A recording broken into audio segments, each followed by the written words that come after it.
আসলতে আমাৰ এই পঞ্চায়ত নিৰ্বাচনৰ সময়ত কিছু জিলাত খেলিমেলিৰ অভিযোগ আহিছে আৰু অন্যান্য কিছুমান অভিযোগ আহিছে দুই ৰকমৰ অভিযোগ আহিছে যে আমাৰ প্ৰাৰ্থী নিৰ্বাচনৰ ক্ষেত্ৰত কিছুমান জিলাত খেলিমেলি হৈছে কিছুমান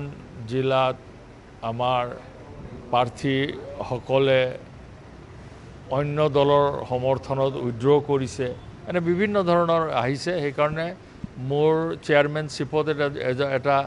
AICC এটা তিনিজনীয়া কমিটি এটা বনাই দিছে যে গোটেই এইবোৰ যিবোৰ এলিগেশ্যন আহিছে টকা পইচাৰো কিছুমান এলিগেশ্যন আহিছে এই এলিগেশ্যনবোৰ বিচাৰ বিবেচনা কৰি আৰু য'ত দৰকাৰ হয় তাত শাস্তিমূলক ব্যৱস্থা লোৱা হ'ব কাৰণ আৰু মূল উদ্দেশ্যটো হৈছে যে আমাৰ কংগ্ৰেছ দলত ডিসিপ্লিন যেটো হ'ব লাগে সেই ডিসিপ্লিনটো য'ত য'ত ভংগ কৰিছে আমাৰ সংবিধান মতে যোনে ভংগ কৰিছে তেওঁলোকৰ বিৰুদ্ধে ব্যৱস্থা ল'বৰ কাৰণে বা ব্যৱস্থা এইটো AICC ল'ব কিন্তু আমাক গোটেই অনুসন্ধান কৰি এটা ৰিপৰ্ট দিবলৈ কৈছে তো এইটো প্ৰদেশ কংগ্ৰেছে গোটেই আমাৰ গোটেই অসমৰ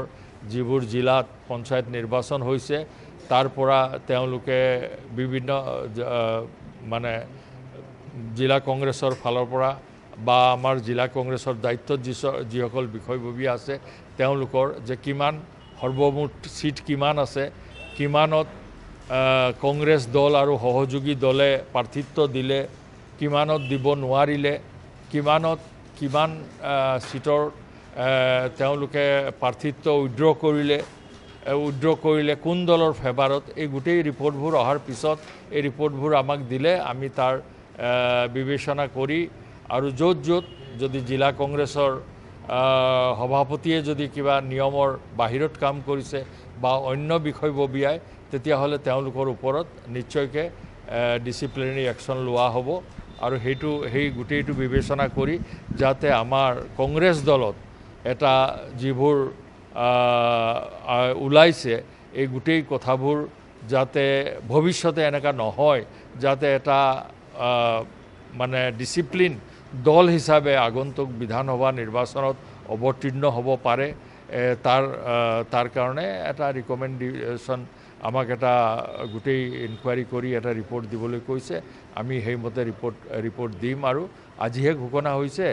আৰু প্ৰদেশ কংগ্ৰেছে গোটেই অসমৰ পৰা এইবোৰ তেওঁলোকে সংগ্ৰহ কৰি আমাৰ বিবেচনাৰ কাৰণে দিব আপুনি বিচৰা বাতৰি পাব কেৱল নিউজ 18 এপত নিউজ 18 এপ ডাউনলোড কৰিবলৈ স্ক্যান কৰক এই QR কোড গুগল প্লে ষ্টৰতো পাব এই নিউজ 18 এপ